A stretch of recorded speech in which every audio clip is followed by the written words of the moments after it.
হাজার ছাত্র রক্ত ডক্টর ইউনূস সরকারের পাওয়ার। সকল রাজনৈতিক দলের মতে ডক্টর ইউনূস সরকার প্রতিষ্ঠিত হয়েছে, এটাই ডক্টর ইউনূস সরকারের পাওয়ার।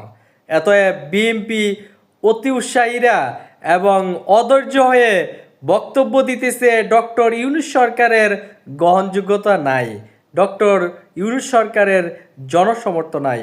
যেই জায়গা ছাত্র সমাজ 2000 ছাত্র রক্ত দিয়েছে এবং এই খুনি হাসিনাকে বিতাড়িত করেছে, ছাত্র সমাজ সেই ম্যান্ডেট দিয়েছে এবং সকল রাজনৈতিক দলগুলো ডক্টর ইউনূস সরকারকে এই রাষ্ট্র ব্যবস্থা পরিচালনা করার জন্য দায়িত্ব দিয়েছে।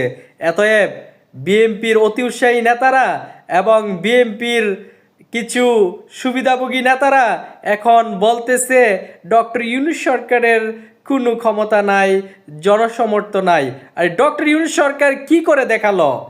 1,80,000 রোহিঙ্গা প্রথম ধাপে মায়ানমারে যাবে, সেই প্রস্তাব, সে আলোচনা চলতেছে। জাতিসংঘের মহাসচিব বাংলাদেশে এসেছে এবং ডক্টর ইউনূস সরকার চীন সফর করেছে।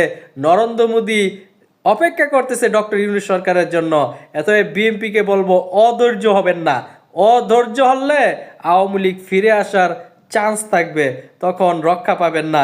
এতএব সকল দল মিলে একটি সুন্দর বিচার ব্যবস্থা, বাংলাদেশের সকল সরকারি প্রতিষ্ঠানগুলো এবং সকল সিস্টেমগুলো যেন ভালোভাবে প্রতিষ্ঠিত হয়, ডক্টর ইউনূস সরকারকে সহযোগিতা করতে হবে। অধৈর্য হলে বিএনপি ক্ষতিগ্রস্ত হবে।